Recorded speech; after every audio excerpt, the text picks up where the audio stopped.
Hello po mga kababayan, kamusta po kayong lahat? And once again, welcome back to another episode of Simply Talkies Vlog. So ang pag-uusapan natin mga kababayan ay ito pong destabilization plot sa Pangulo, no? Kasi mukhang ito, no, tinatabunan ng Chacha.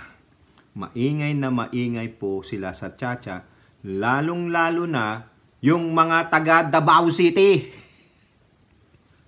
Putik may rally pa sila, no?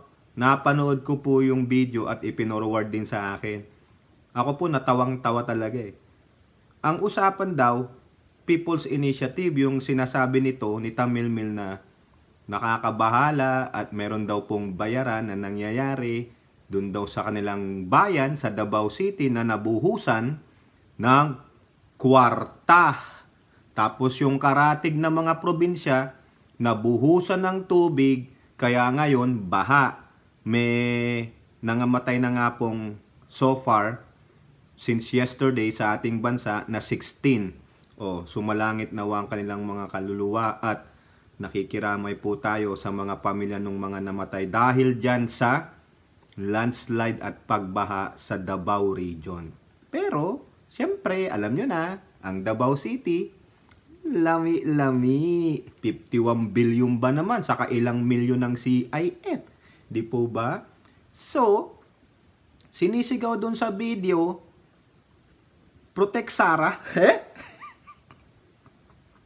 Bakit? Ano bang gagawin ng People's Initiative kay Sara Duterte? Paaalisin ba siya sa pwesto? Nakakatawa yung mga katangahan ng mga nag-rally dun sa Davao. No? Tatanga nyo kayong sumali dyan sa rally. Protect Sara Duterte. Napaghahalata no? Ng mga asong ulol ng mga Duterte. Kasi ang alam nyo kung bakit? Burak ang alam Nilason ng mga Duterte. Ngayon, eto po.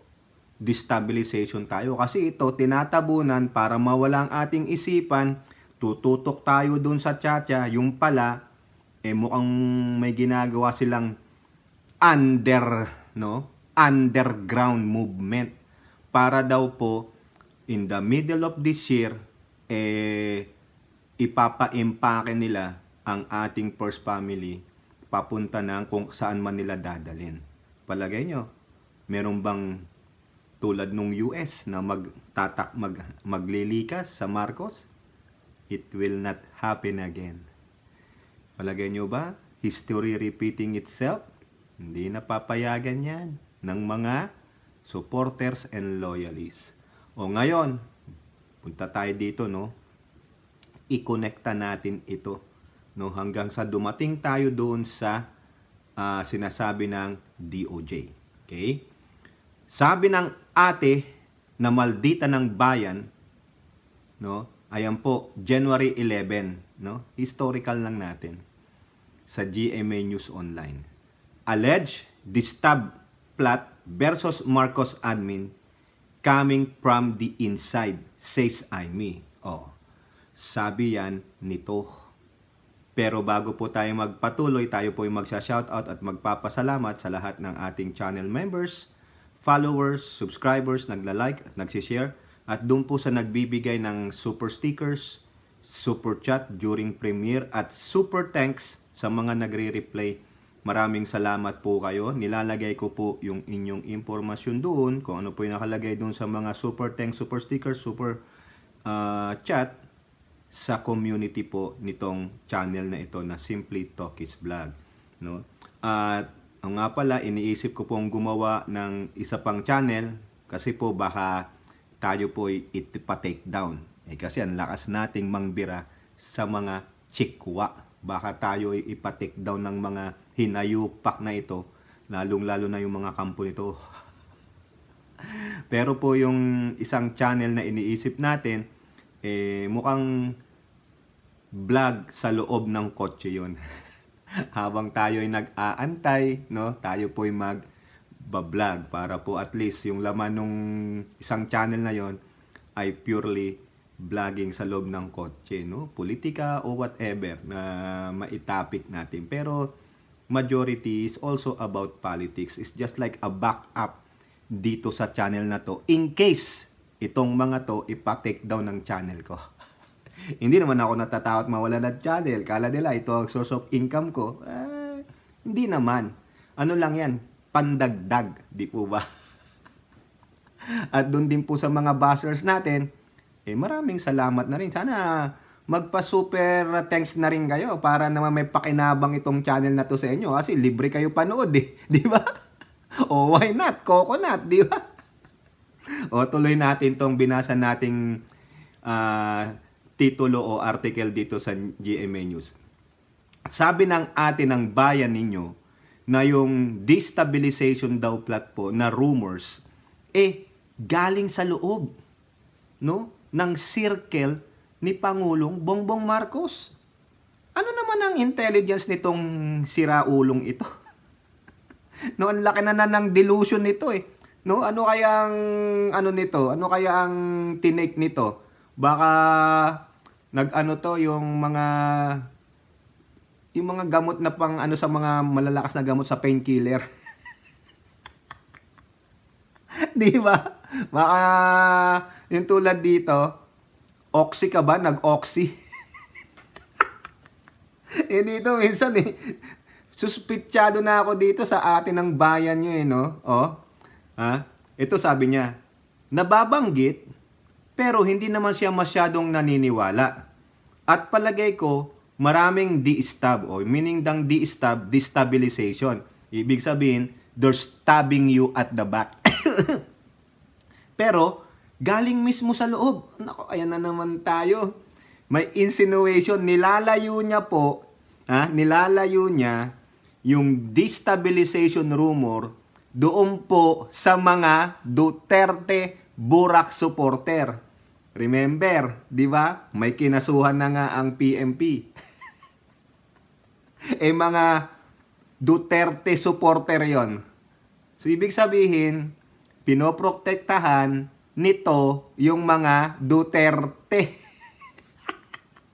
Tingnan nyo, bigyan natin ng content kung may oras tayo. Yung sinabi niya sa mga Duterte, latest lang po yun, Ibig sabihin, hindi pala naman galing sa Duterte kampe, Kasi yung mga nagpapalabas nun, di ba, isang kapitan, isang general, ito na destabilizers. Mga Duterte supporter tong mga to O, di ba? So, sabi niya, galing mismo sa loob. Saang loob? Sa oblo? Di mo ba? O, ito pa sabi niya, nanghihinayang na talaga namang ang ayos-ayos na sana kung unity. Wala nang alitan. Ang tapang-tapang ng mga Duterte hindi naman nakikipag-away. Bakit natin ginugulo? Abay, iba na ang pakay niyan. O, tingnan nyo ang ayos-ayos na daw nung unity. Maayos talaga. Maayos.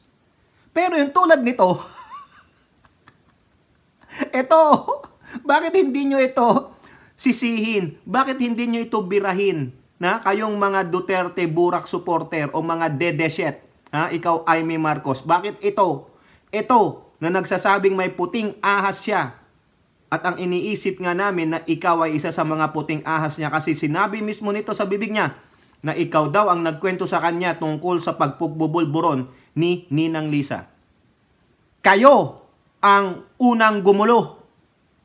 Leche, FU ka, biats ka, Aimee Marcos.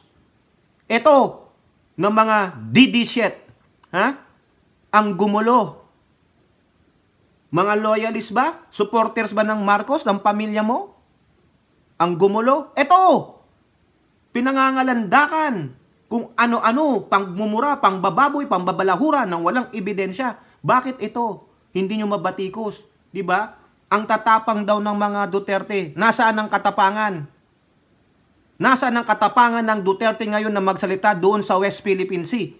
Bakit walang statement itong Tamilmil na ito sa latest incident noong January 12 na kung saan hinaras ng Chinese Coast Guard ang mga mangingisda natin sa Baho de Masinloc? Nasaan ang statement mo? Nasaan ang statement nito? Nasaan ang statement ng Duterte? Wala. Yan ba ang katapangan? Huwag mo kaming gaguhin sa katapangan, ha? Yung katapangan mo na sinasabi sa mga Duterte ay ampaw. Bakit natin ginugulo? Kayo ang gumugulo. Saka ito yung mga kasamahan nila. Mga minions ninyo. Kayo ang gumugulo. Ano ba to ang totoo nyong pakay? Di-distab. Diba? Gusto nilang pakalisin ng Pangulo eh. Ngayon magngangaw-ngaw ka, tapos sasabihin mo, nasa loob. Sino doon? Si Martin na naman? Si Martin? Na pinsan mo? Sa bagay, sinabihan niya mga kababayan na hindi naman, bakit Marcos ba siya? Tignan niyo ang kagaguhan niya. Sarili niyang pamilya, kamag-anak niya, pamangkin ng nanay niya, binabastos niya sa public. Di anong ugali meron siya? Bastos. Bakit? Binastos ba siya ni Martin? Hindi. Hindi nga nagsasalita yung tao. Tapos binabastos mo. Anong klaseng pinsang ka? Anong klaseng kamag-anak ka? Di po ba? Ikaw ang bastos. Ikaw ang walang galang. Kayo ang panggulo. Marcos, isang Marcos na panggulo. Nakakahiya ka. Di ba? Ito pa sabi niya, palagay ko naman hindi pwede ang sistemang ganito. Mabait ang kapatid ko pero mahirap magalit kaya magdadahan-dahan sila. Ang brother ko matagal bago magalit kaya ingat. Ikaw ang mag-ingat. Ikaw ang mag-ingat sa galit ng kapatid mo. At yung mga minions ninyo, nakakahiya kayo. Di ba? Nakakapag-init mga kababayan. Tapos sasabihin niya, sa loob daw, nandoon yung destabilizer. Sino doon? Hindi naman niya mapinpoint. Di po ba? Kakaya kayo. Kayo yung mga kasamahan ninyo, yung mga followers ninyong burak supporter, evident na evident. Talagang gusto nilang pabagsakin ang Marcos administration. Nakakahiya kang Marcos Aimee. Ulit-ulitin ko. Nakakahiya ka. Labas tayo dyan. Kay Maldita ng Bayan. Ito po, sa ulat ng January 17 ng CNN, destabilization pa rin ito. Marcos meets with generals thrice in 3 weeks amid distab rumors.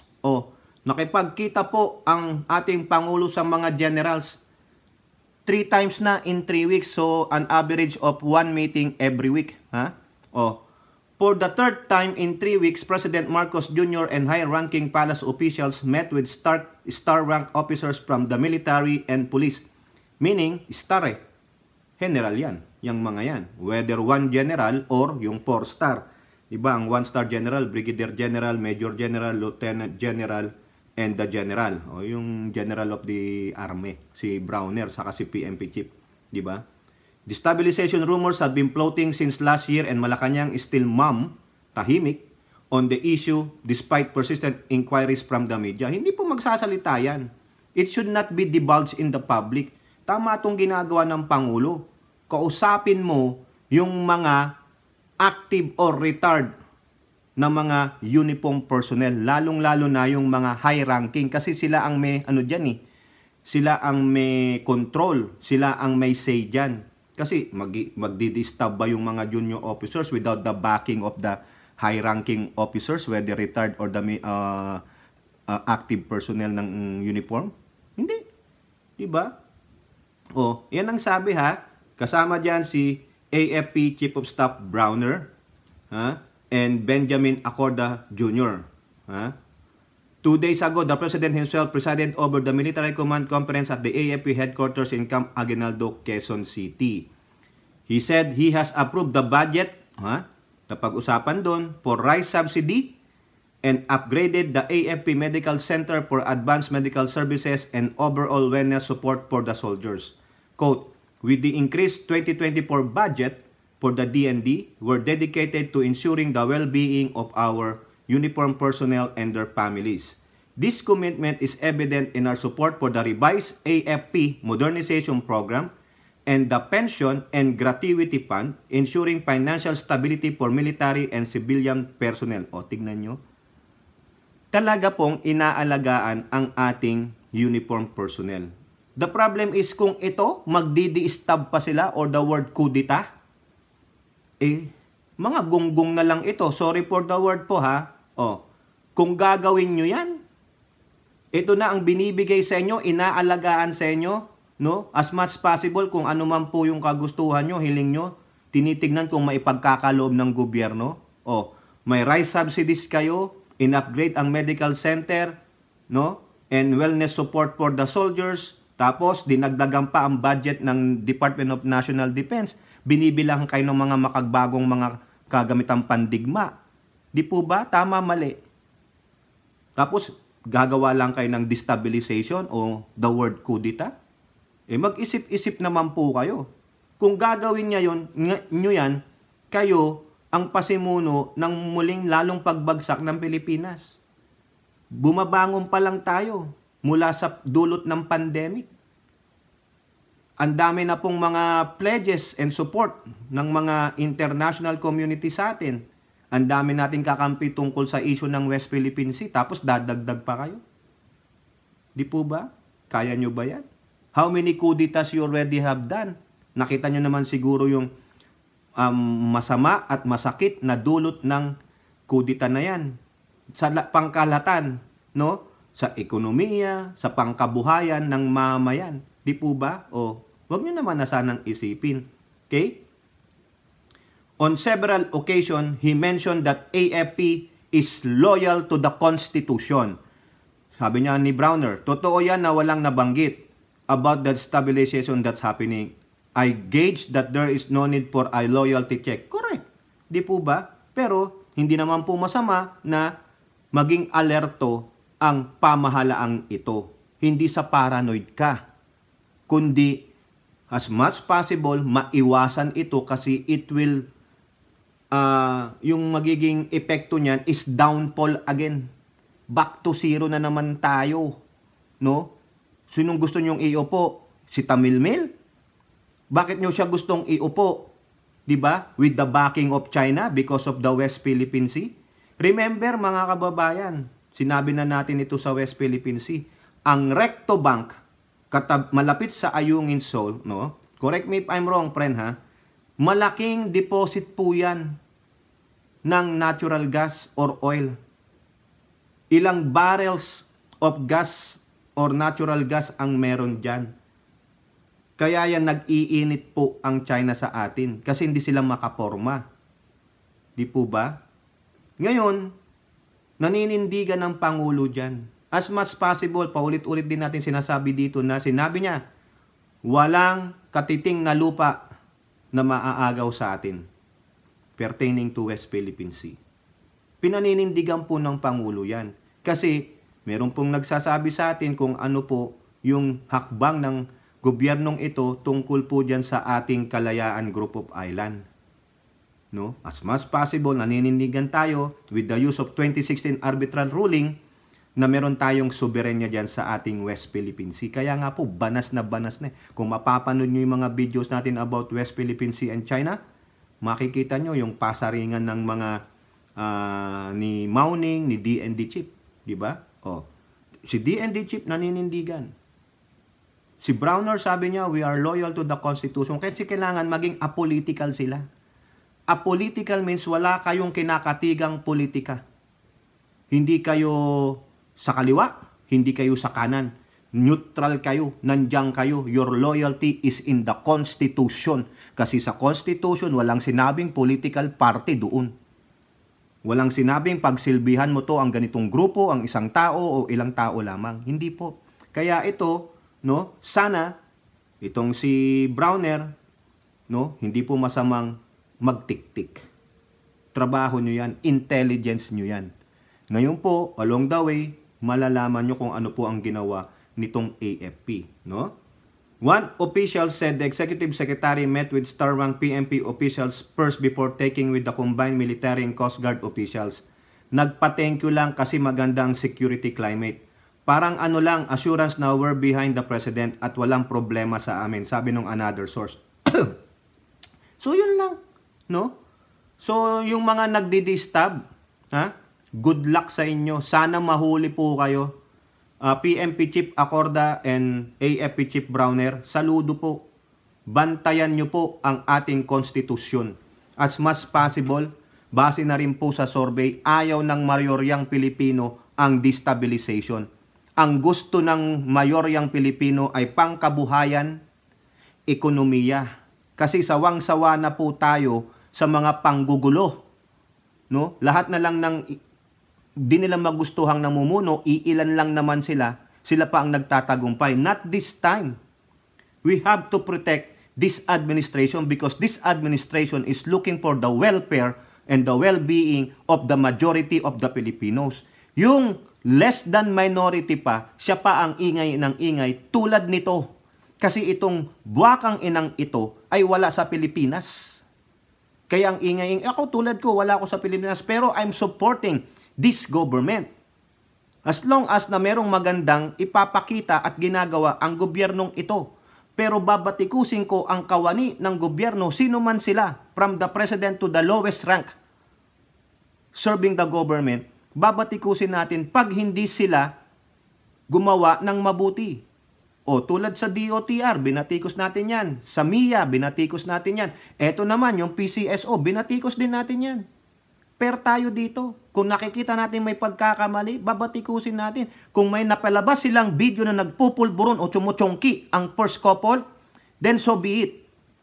We have to withdraw our support because they lost the public trust. That's impeachable. Di po ba? Loss of public trust is one of the causes of impeachment. Kaso wala po silang maipakitang nagpupulburon ang Pangulo, kundi ang mga Duterte ang nagpupulburon. Tignan nyo yung mga larawan na pinapakita nila sa social media. Di ba? Pulburon, yung mismong pulburon, nagpupulburon. O, di ba, masama ba yun? O, sila. O, nakitaan nyo bang si BBM, First Lady, kumakain ng pulburon? Wala. Ayun ang gusto nilang pasabihin, pulburon. Di nila masabi kung ano yung pulburon. Di ba, mga duwagers? Tulad nito, kung matapang ito, nag-file na siya ng mga kaso dun sa mga allegations niya sa first couple.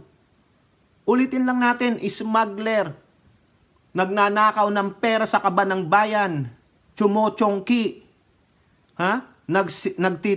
nagtitrisam, kung ano-ano pa. Bakit walang maikaso ito sa Pilipinas? O pumunta ka dyan sa Philippine Embassy, mag-file ka dyan ng kaso, ang lapit-lapit mo sa LA. Nasa wheelchair lang yung, tama ba? Nasa wheelchair ba yung Philippine Embassy dyan? Ilang beses na ako nakapunta dyan tumira rin ako dyan sa LA dyan sa Alvarado. Di po ba? Tama, mali. Kasi ang pinangangalandakan, US citizen siya. Kaya gustong-gusto kong sirain ang aking gobyerno. Gago, hindi mo gobyerno yan dahil US citizen ka na. Kung talagang matapang ka, i-renounce mo ang US citizenship mo. Huwag mong kunin ang benefits ng US citizenship para sirain ang gobyernong Marcos. 'Di ba? Anong karapatan mo para sumira sa administrasyong Marcos? Bakit? Filipino citizen ka pa ba? Patunayan mo muna. Sabihin mo in public, hinahamon natin siya na hindi lang siya US citizen, dual citizen siya. Therefore, with admittance, baka naman, pwede na siyang siluhin. Yun lang yun. Diba? Magkamali lang siyang pumuntong sa Philippine territory, pwede siyang masilo, mga kababayan. Kung yun nga lang national city, yung may Jose Rizal doon, kung sasabing Philippine territory yun, at nandun siya, huhulihin ko siya, citizen's arrest. May kaso ka sa Pinas, this is a Philippine territory, huli ka. Di ba? Talaga, sabihin ko sa inyo. O di kaya mura-murahin ko siya pag hindi Philippine territory yun. Yung mga taga dating National City, yung isa nating viewer, si Danny Regalado. Dati daw siyang taga National City. Alam niya yung tinutukoy ko. Nandun po sa National City yung Seafood City, may Goldilocks, tapos nasa harapan ng National City si Jose Rizal. Golden pa nga Kung yun, yung teritoryo ng yung Seafood City sa National City ay Philippine territory, hulihin ko si Hita. Ayan, may tumawag na naman. Mga istorbo talaga. Okay? So, ayan po, mga kababayan. Labas tayo dito. Next, Meron pong pinag-utos ang ating Pangulo. Doon din sa ano na yon, baka doon din sa meeting na yon. January 15, ulat ng GMA News Online. Marcos ordered AFP to reconfigure efforts versus threats including West Philippine Sea. Yan. Reconfigure daw, sabi niya sa AFP through AFP Chief Browner. President Ferdinand Bongbong Marcos Jr. on Monday ordered the AFP to reconfigure its approach in addressing rebellion, disasters, and the West Philippine Sea issue. Di ba? In a press conference, AFP Chief Romeo Browner said Marcos gave the order when he presided over the military command conference at Camp Aguinaldo on Monday. Eto nga po yun. Noon na nakipag-meeting siya sa mga top brass, mga star rank ng ating kapulisan at AFP. He said that we needed to reconfigure our approaches to dealing with different threat groups. That includes the destabilization plot, yung mga grupong destabilizers. We need to deal with communist terrorist group, the local terrorist group, the threats that we are facing in the West Philippine Sea, and of course, yung mga natural disasters. Correct, tama naman. Tingnan nyo, ang galing nitong Pangulo Kaya sinasabi lang nitong mga to, yung naratiba nila na wala kang alam. Ang namumuno ay asawa mo. Patunayan nyo muna na asawa niya ang namumuno, si FL Lisa, na sunod-sunuran lang si Pangulong Bongbong Marcos kay FL Lisa. Ito kasi mga kababayan, ang ginagawa nitong mga to is classic textbook na ginawa nung kaaway nung si Apo Lakay at si First Lady Imelda Marcos. Di ba noon binibira rin ng binibira si First Lady Imelda?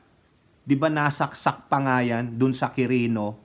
May talagang gustong kumbaga, sirain ang Marcos admin through the First Lady during that time. Ganito din ang naratiba nila ngayon.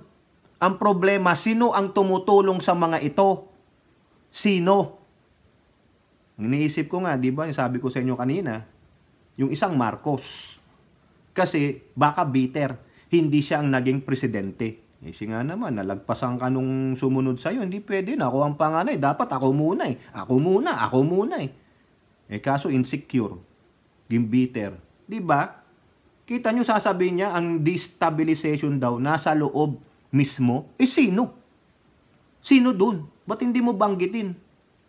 Ayan po, sinasabi lang na i-reconfigure yung ng AFP sa mga threats. Terrorists, local insurgents, West Philippine Sea at natural disasters, including na dyan yung destabilization. Di po ba? Ito yung sinasabi ko sa inyo kanina, na meron pong ni-reactivate ang AFP dahil nga dito sa balitang mga destabilization or kudita. Ito po, January 18 sa balita ng Manila Bulletin. AFP, Counter Intel o yung intelligence group, reactivated. Ibig sabihin, siguro, dati itong, pinatulog muna. Tapos, tinawag ulit sila reactivated, inactivate ulit. Di po ba? Basahin natin. A key unit of the AFP that is focused on preventing spying, sabotage, and intelligence gathering has been reactivated on Thursday, January 18, amid rumors of attempts to overthrow the government. Correct. Hindi sa paranoid ka dyan. It is taking the matter into your hands about the security of the country. Also, the security of the governance of the Marcos administration. Tama na yan. Kung mga uniform personnel yan o retired, tama na po, wag nyo nang gawin. Wag na kayong magpasulsul dito. Sino bang kumukumpas dito? Di ba? Nga isa sa mga baka mga inchik Kasi nga, pikon na sa Pangulo. Pikon na pikon sa mga tulad nating mga bumibira sa kanila. Minumura natin sila. Dahil nga sa issue ng West Philippine Sea. Hindi makaporma, kaya ang gagawin ng Chekwa, they will look for somebody na hindi nila kauri, kundi mga kapwa natin Pilipino na gamol sa kwarta. Yan. AFP Chief General Romeo Browner Jr. led the reactivation of the AFP Counterintelligence Group o CIG which was created in 1989 at time when the President Corazon Aquino faced numerous coup attempts against her administration. The group's reactivation was based on the memorandum ordered issued by the Department of National Defense, Secretary Gibo Teodoro, which took effect on January 11. O, tinan nyo, galing talaga ni DND Chief. The group will be headed by Colonel Jonathan Manyo and supervised by Deputy AP Chief Staff for Intelligence, Major General Ferdinand Barandon. Oh, 2-star general yan. Tama ba? Tama? Brigadier General, Major General, Lieutenant General, and 4-star General. The security of our beloved nation rests upon your capable shoulders. Your tireless efforts will ensnare any threats and guarantee the safety of our treasured citizens. Saludo po, General Browner. May the AFP Counterintelligence Group ascend to unimaginable heights, preserving the rights and liberties of our great nation. Correct. Kaya, Colonel Jonathan Manyo and Deputy Chief of Staff, Major General Ferdinand Barandon, do your job with efficiency and capability. Gamitin nyo po lahat ng assets ninyo para mahuli natin yung mga counterintelligence yan. No? Galingan nyo po. Okay? According to the AFP, the reactivation of the counterintelligence group was fueled by the commitment of the Commander-in-Chief, none other than our President, to secure the nation, whether the threat is from foreign or domestic, from the external threat to the internal threat. Galing. Diba? Tapat lang yan. Para yung mga katulad nitong mga to at minions na, diba may nakasuhan na? Ayan, ang yayabang, sige. Akala nyo tanga-tanga ang presidente? Remember, scout ranger yan, nag-military training yan. Diba? Nandun pa nga yung pangalan niya sa lapida ng mga scout rangers. Kala nyo, bakit? Kayo lang ba ang may mista? Di po ba? Kayo lang ba ang may brain? Kasi kayo, no? Palibasa mga general ka at ikaw ay PMA class, akala mo hawak mo na ang buong Pilipinas. Hindi. Ang brain ninyo, on the right side, nothing is left. On the left side, nothing is right. O, yan. Gets nyo? Nagets nyo? Ano ibig sabihin nun? Ha? Ang meron kayo ay brain fart. Di ba, Hattori? O, yan. The AFP said the AFP-CIG, o yung Counterintelligence Group, was created on December 29, 1989 after the most serious coup attempt against the Aquino administration. Although Public Affairs Office Chief Colonel Cerces Trinidad could not pinpoint when the group was deactivated. Oh, hindi niya ma-pinpoint. Basta na-reactivate, di na-reactivate. Huwag na nating alamin kung kailan na-deactivate. The group, according to AFP, also played a vital role in preventing coup attempts in the early 2000 against the administration of President Gloria Macapagal Arroyo, who coincidentally had Teodoro as her defense secretary. Ayos pala eh. Ha? A key unit of the armed forces. So yan na po mga kababayan, ano? Diyan na po yan. Okay? So, after na ma-reactivate yung counterintelligence na yan, eto naman ang latest balita ulit. Sa ABS-CBN, dami no mga kababayan, dami nating hinahanapan na news, kino-connect natin. Kasi ganun po, para hindi tayo makapag-fake news tulad nito, no, na binabatuhan ng mga balita daw, chismis, pero mga chismis. Sabi nga nung friend natin, si Madam Carclea, yung pina-flash natin dyan, chismax. Chismis na inislap. Chislap. Di ba tayo hindi, hanggat merong balita na hindi magpi-fake news, gagawin natin. Yan o, ABS-CBN o, retired military general say no destabilization plot versus Marcos admin. Retired military generals. Kaya nga po sa thumbnail natin, AFP retired general, suportado ang admin. O ayan. Ilan sila? Ito, ha? House Speaker. O, yan na naman, sasabihin na naman nila, baka yan ang destabilizer. Sige nga, patunayan nyo muna. Hindi po ba? Kasi pinsan di ba yung tatay niyan, pinsan din ng dumugas. Ibahin nyo po yung noon sa ngayon. si Martin todo suporta lang sa kanyang pinsan. Baka nga sila ang buddy-buddy. Kasi sabi ni Amy, hindi niya naman kabady si Martin. Ang kabady ni Amy, yung kapatid na panganay ni Martin. O, di ba? Siyempre, ganun talaga. Malay mo, ang magkalaro, itong si Martin at saka si BBM. O, di po ba? Kanya-kanya lang buddy-buddy yan. Buddy-buddy system. Pero si Amy, biatch talaga. Tanong natin, Marcos ka ba talaga? Ayun lang. Ulitin natin to. House Speaker Martin Romualdez on Monday met apat na major groups of retired military generals who means again. Means again. Reaffirm.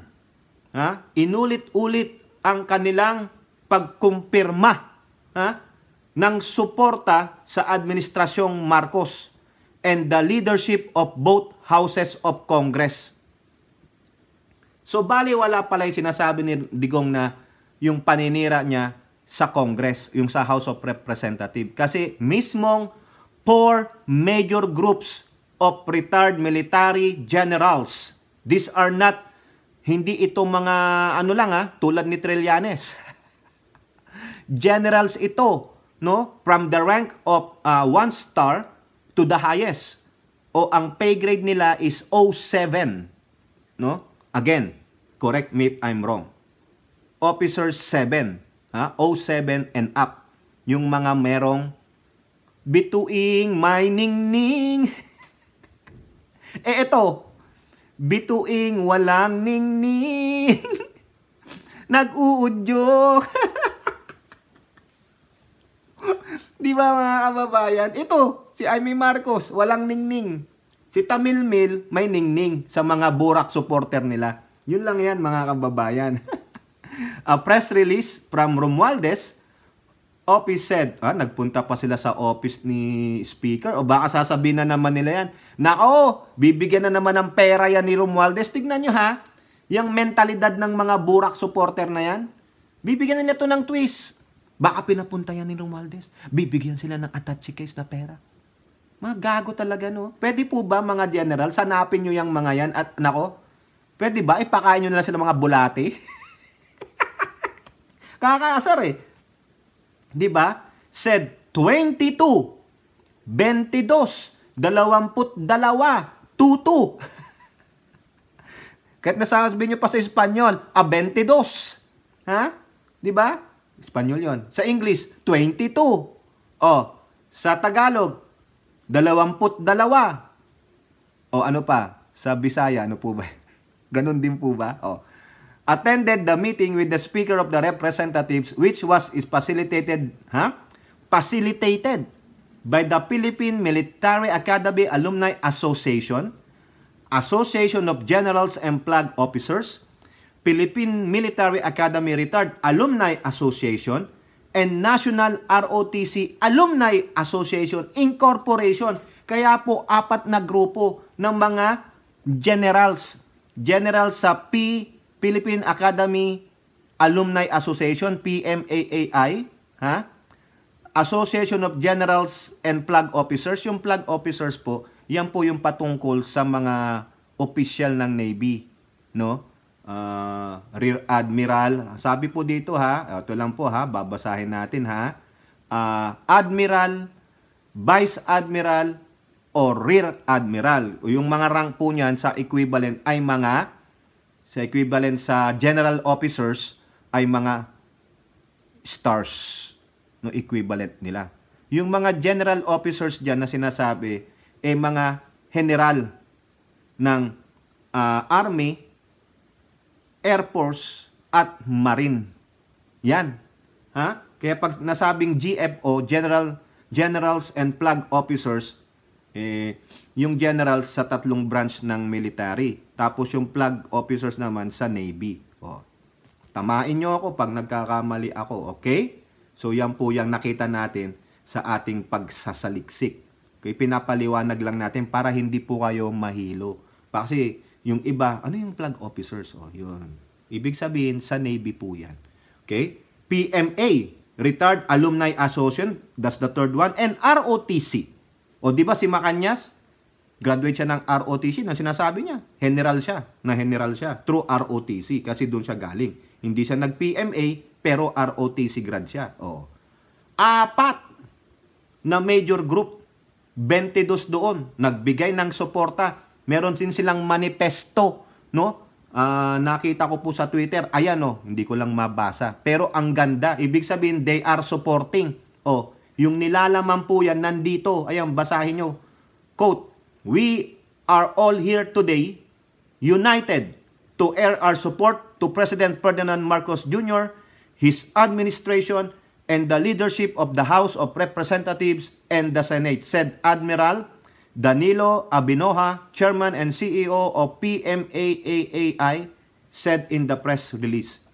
"We continue to abide by and vow," meaning promise, "to defend the Constitution and the duly constituted authorities." And who is that? None other than our Commander-in-Chief and the Congress. That is our oath, then and until now. The same press release said Abinaho informed Romualdez that the PMA is not the only military school in full support of the Marcos administration, but also the schools producing servicemen for the Navy, Air Force, and Coast Guard. In fact, the Association of Service Academies of the Philippines is issuing a manifesto of support to President Marcos and his administration. Ayaw naming magkagulo. A kingdom should not be divided if we want to succeed. Sabi po ni Major General Marlo Salazar, Vice President of NARRAA. Yun, ano yun na lang yun, sa ROTC naman yan. Okay, di ba? Lahat sila. "We support the sentiments of the PMA alumni here today, and we are duty-bound to defend the Constitution even now that we are out of service. Some have different beliefs, but the general membership is united in defending this government." Sabi po ni General Raul Gonzales, Chairman of PMARAAI. General Jerry Doria, Vice Chairman of the AGFO, also reaffirmed the group support to President Marcos and his administration. Kita nyo yan? Yun lang po nandito po yan. Inulat po ng ABS-CBN. Binasa po nila. They are reaffirming their support. So ano pa? O kayong mga destabilizers. Sige nga, lumabas nga kayo. Sige. Pakita nyo na. Labanan nyo rin to, mga retard. Di ba? Ikaw Dalipe Enrique. Meron ka pang manifesto dyan sa change.org. Titindigan nyo ba yan? Kung titindigan nyo yan, ay nako, AFP chief, hulihin mo na to. I-recall mo. Pwede bang i-recall si Dalipe? Kaso nag-out siya. O kaya si Macanas, i-recall nyo siya. Sa ROTC, i-recall nyo. Para dun nyo siya i-court martial. Walang hiya. Di ba? Tama, mali, mga kababayan. Ano pa? Ano pang masasabi nyo dyan? Ito lang, idagdag natin sa Inquirer.net kung gusto nyo pa ng isang proof. January 8 na balita. PNP calls for president resignation, destabilization plot, all lies. Kasinungalingan. Kaya nga nagdemanda si PNP chief, dinimanda niya si Johnny Macanas. Yan. Kasinungalingan tulad nito. Yan. Yung may puting ahas daw, leche, ginamit pa ang kulay na puti. Hindi naman siya pure. Ito, sinama lang natin ito mga kababayan, para lalo natin silang bigyan ng katotohanan na hindi lang ang ating uniform personnel at kapulisan ang sumusuporta. At ito ang pwedeng mangyari sa kanila. Amnesty, anti-terror law can be implemented simultaneously. Ito, tungkol ito sa mga insurgents. Sama lang natin yan. Di po ba? Kung yung mga insurgents binigyan ng pagkakataon para magbagong buhay, tapos ito namang mga sinasabi nilang mga retired uniform personnel sila, gusto nilang i-oust ang presidente, gusto nilang mag-destabilization, gusto nilang mag-kudita, nek-nek ninyo. I-apply sana sa inyo ang anti-terror law. Di po ba? Yan ang galit na galit dyan ng mga progressive group. I-junk daw yan, anti-terror law. Pero kinatigan ng Supreme Court. Di po ba? Tama, mali. Yan lang. Paalala ko lang sa inyo. We have an anti-terror law. Makukonsidero bang terrorism yang destabilization? Hindi lang yan. Treason yan. Dapat nga, firing squad ng mga yan. Eh. Di ba tama o mali? Sige. Gawin nyo na. Huwag nyo nang antayin yung middle of the year. Yung po kasi yung binulong sa akin nung aking puting anghel. Hindi po yung itim na anghel. Kaya naman. Di ba? Sabi sa akin, Tokis, ang bali-balita, middle of the year daw. No? Nagkakaroon ng underground movement. Kumikilos talaga sila. No? Itong chacha na to, ito ang ibino-voice nila. Pero sa totoo lang, that is a diversionary tactic. Ang totoong layunin ng mga yan, tanggalin ang Pangulong Bongbong Marcos at iupo yung gusto nila, yung gusto ng China. Ayan, yan po yung bulong ng ating puting anghel. Kaya, middle of the year daw, sabi yung pulboron, January kung ano-anong araw nitong taon na to. Sabi pa nga ni Macanas, sana pagpasok ng bagong taon, may bago na tayong presidente. Kaso hindi nangyari. Ang pumasok sa bagong taon ay sana makukulong ka na. Di ba? Ay. Sabi nga nila, bagong taon ay magbagong buhay. Pero itong mga gonggong na ito ay hindi nagbagong buhay. O ngayon, bagong oblo ang lalabasan mo, gonggong ka. At sana ito rin, sana lang talaga matuloy yung demanda na yan ni Abel Maidemanda itong gaga na ito dito sa Los Angeles Superior County Court. Yan, yung tawag nila dyan para naman madala-dala siya. Even though na hindi siya makulong kasi walang criminal charges ang defamation dito sa California, na i-vlog po natin yan, kundi bayad danyos siya. Kung sabihin na ang bayad danyos niya yung punitive damages niya is more than 10 million. Ay nako. Saan kaya kukuha ng $10 million si Hitad? Baka magnanawagan sa kanyang YouTube. Mag-GoFundMe, gago. Sinong mag-GoFundMe sa'yo? Yung mga subscriber mong katulad mong burak ang bunganga at pag-iisip. Ay oo nga pala bago tayo magtapos, nais ko pong i-shoutout yung mga sinusubaybaran nyo ring vlogger, yung mga sikat ng vlogger tulad ni Sir Ivan, si JIL Review TV. Panoorin nyo po yun, Ang ganda po ng mga topic niya, Talagang very organized yung topic niya, and also ma-uplift po yung inyong spiritual life, After na mapanood nyo, mabasa nyo o marinig ninyo yung mga hindi magandang balita. Kasi, syempre, magre-reaction din siya tulad nung kay Hitad. Sa dulo po, lagi pong may blessing. Yun po yan. Hindi ko naman pinopromote si Sir Ivan. Kaso pinanonood ko din po At binabanggit niya rin ako dun. Salamat po, Sir Ivan. Alam ko, ilan na ba yung subscriber niya? Million na yata yan. Panoorin nyo rin po ako. Di ba? At kahapon, habang nagpi-premiere tayo, may pumasok na isang viewer, si Boss Mike Cervera. Pumasok siya doon. Boss Mike Cervera, salamat sa pagdalaw mo, Sana hindi lang kahapon, sana manood ka rin maski na konti, mga 3 minuto, okay na yun. Shout out ka lang doon. Panoorin nyo rin yan, si Boss Mike, Yan yung mga kasama ni Hitad na hindi pumanig kay Hitad. Talagang pinaglalaban niya po ang Marcos admin. Ayan, ganyan. Ilocano datta. Di ba? Ilocano po yun, siyempre. Ilocano misis ko, Di ba? Approve. Basta pro admin, approve. Sino po ba yung mga pinanonood natin? Si Mami Peng. Si Miss Carclea. Yun nandyan. Si Ilora. Si Ali Bugha. Kababayan ko po yan. Tagagapo po yan. Suportahan nyo po. Okay? So, yan lang po mga nabanggit natin. Tuwan-tuwa po kasi minsan pag nagpe-premiere tayo, hindi naman po tayo nagla-live, bibihira lang.